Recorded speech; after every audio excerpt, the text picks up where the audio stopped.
Bonjour, donc une petite vidéo aujourd'hui pour vous parler d'un scanner à diapo. Donc voilà, donc il y a plusieurs types de produits qu'on trouve sur le marché, hein. On peut trouver, je dirais, des scanners un peu à tous les prix, à partir de 19 euros jusqu'à 200 ou 300 euros. Vous avez le choix des appareils, sachant que effectivement, plus on monte dans le prix, plus on est vers des outils qui sont de type professionnel. Le but là, c'est de présenter un appareil qui soit quand même abordable. Donc moi, j'ai choisi celui-ci, le Reflecta. Tout simplement parce que les avis sur le net étaient plutôt pas mal. Donc après, vous avez beaucoup de produits qui sont moins chers que celui-là, hein. Celui-là compte à peu près 120 euros. Les autres produits peuvent être moins chers, peuvent avoir des appréciations qui peuvent paraître meilleures.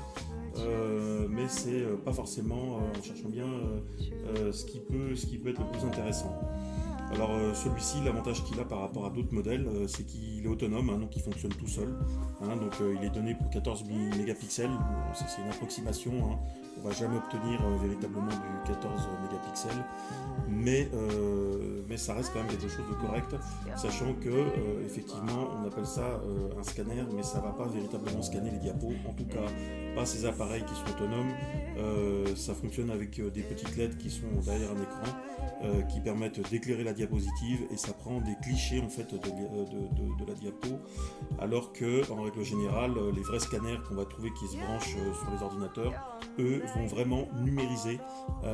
Donc voilà, donc ça permet effectivement d'avoir des choses de bien meilleure qualité, mais on commence à être dans les 300 ou 400 euros sur ce type de produit là, sachant que la rapidité de numérisation sur les appareils haut de gamme est beaucoup plus longue, hein. Donc il faut prendre le temps de mettre ces diapos dans le support et numériser. Ça peut prendre plusieurs minutes, hein, juste pour quelques diapos, alors que sur un appareil comme celui-ci, eh bien, on est sur une moyenne de 2 à 4 secondes, grand maximum, pour pouvoir stocker les diapositives à l'intérieur d'une micro SD qu'il faut acheter séparément, peu importe la taille. Je crois qu'il ne faut pas excéder 16 Go. Donc une carte toute simple de n'importe quel magasin. Alors là, celle-ci, elle vient de chez Boulanger. Voilà, ça suffit largement. Sur 16 Go, vous pouvez déjà stocker un certain nombre de diapositives, hein.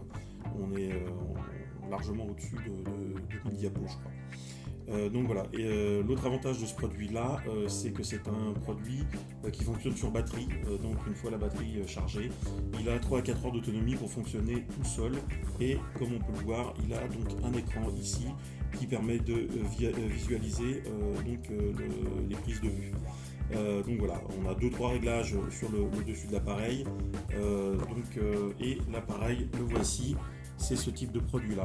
Donc voilà, donc on a un petit appareil comme celui-ci, avec l'entrée ici pour le support à diapositive. Donc on a plusieurs types de supports. On a support pour diapo avec 2 types de formats, support pour mettre éventuellement directement les négatifs, et donc le support, un autre support comme ça, voilà, donc aussi négatif, et le support le plus utilisé, hein, je crois que c'est pour ce qu'on appelle le 24-36, c'est un support avec 3 diapos. Donc dans celui-là on n'en met que 3.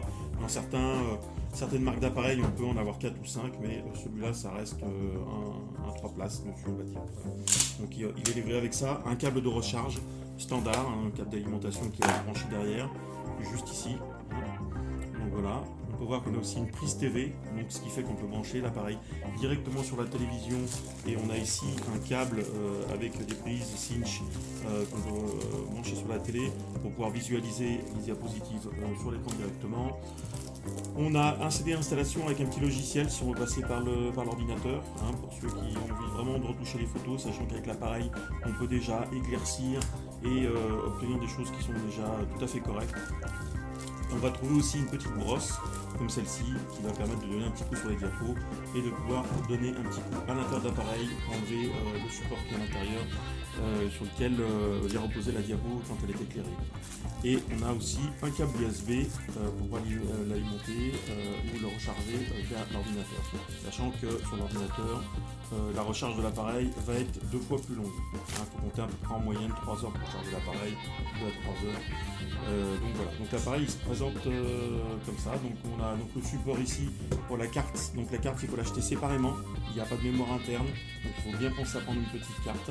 Elle se met ici, tac, les clips est dedans.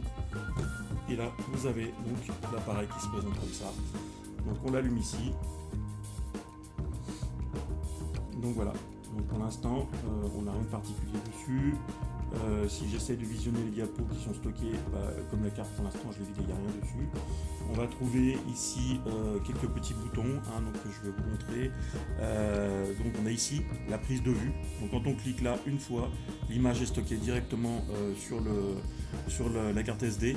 On a une petite poubelle là qui va permettre de sélectionner la suppression.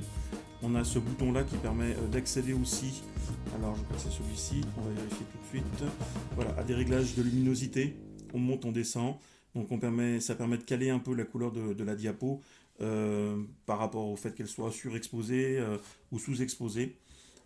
Ici ça permet de visionner en fait ce qui a été déjà pris comme diapo, donc visualisé directement dessus. Et vous avez le type de diapositive qui est sélectionné ici. Donc ici on change en fait de type de support, ou film, ou diapo, ou 24-36, etc.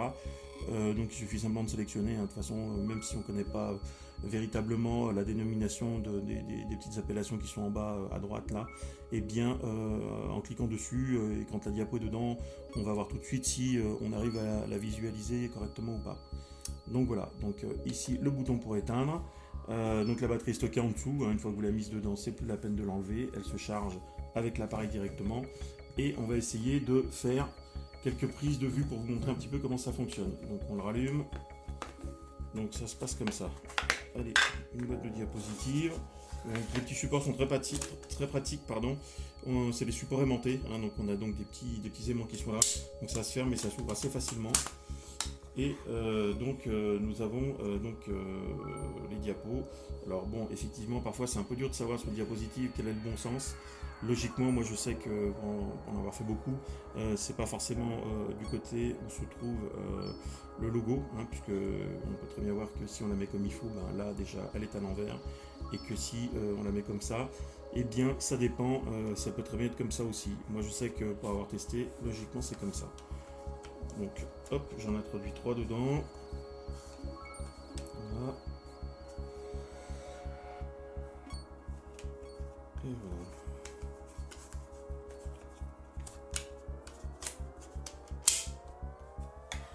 Voilà.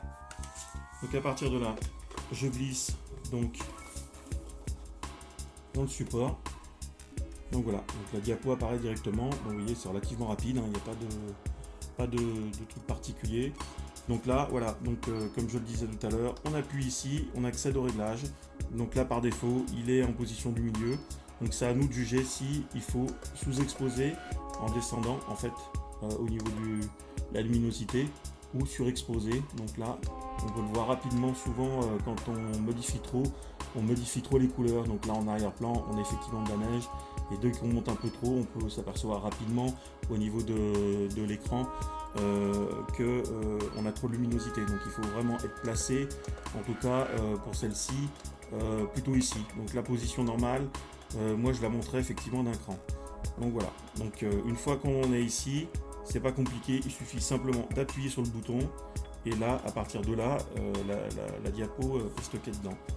Tac, on passe à la deuxième.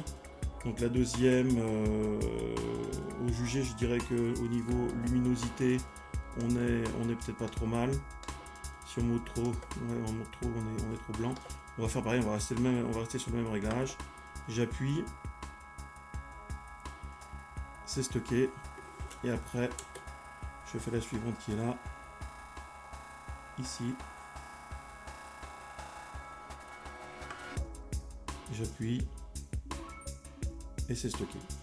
Donc voilà, donc là on a fait les 3 premières diapos.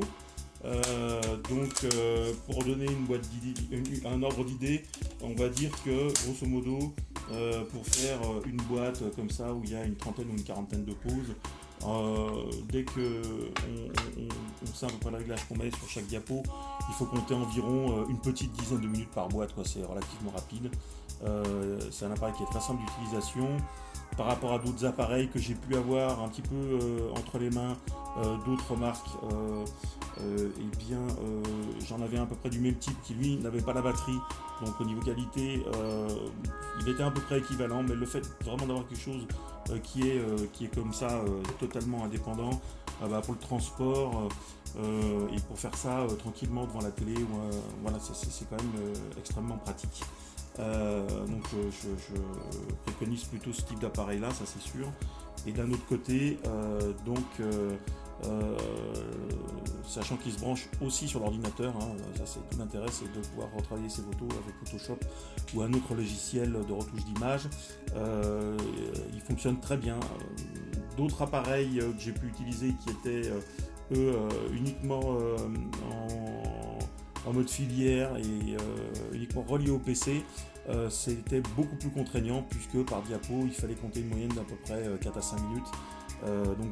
Quand on en a 10, 50 à faire, ça peut être jouable, mais on peut imaginer que quelqu'un qui en a énormément à faire, par exemple plusieurs centaines, ça peut très très vite être embêtant et contraignant.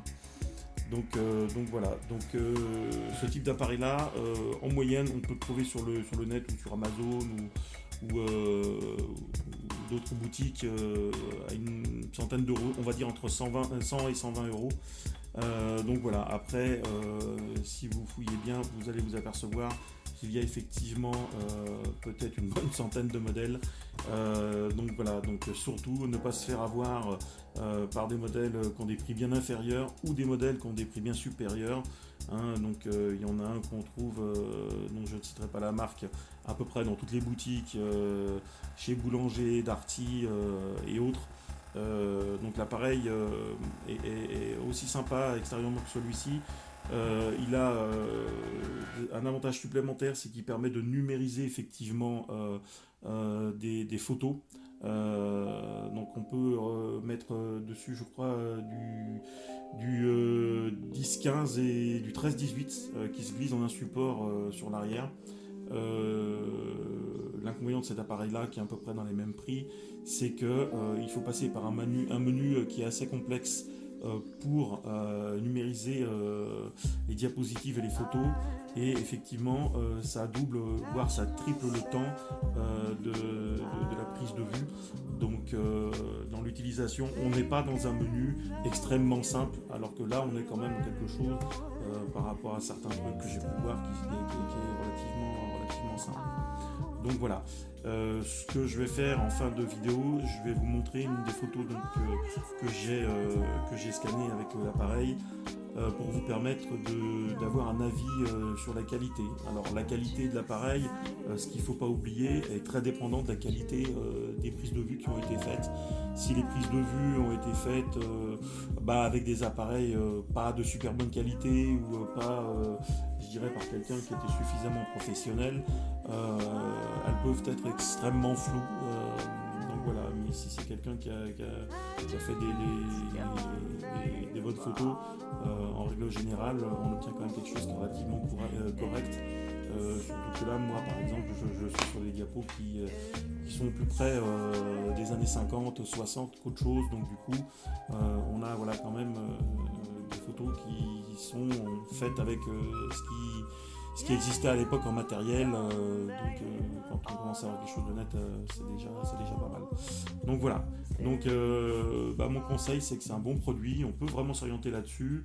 Moi, j'en suis extrêmement satisfait. J'en suis à peu près à 800 diapos de numérisé avec pour le moment. C'est quelque chose qui a une bonne autonomie en fait. Vraiment, on peut numériser pendant plusieurs heures d'affilée.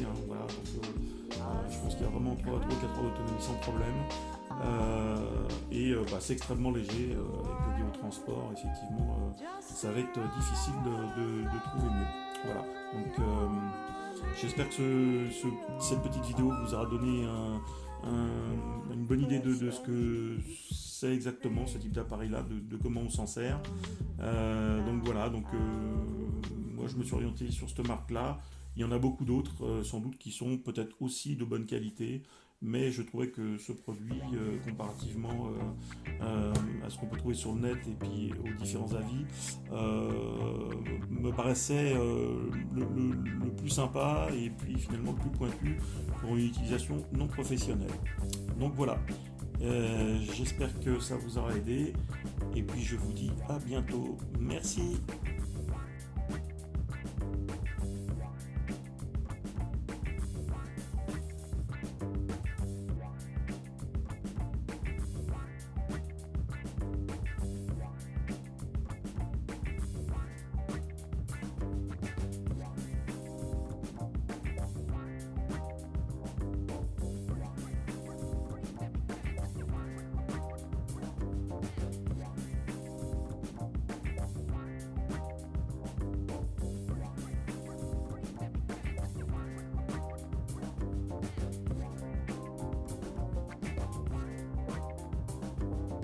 Thank you.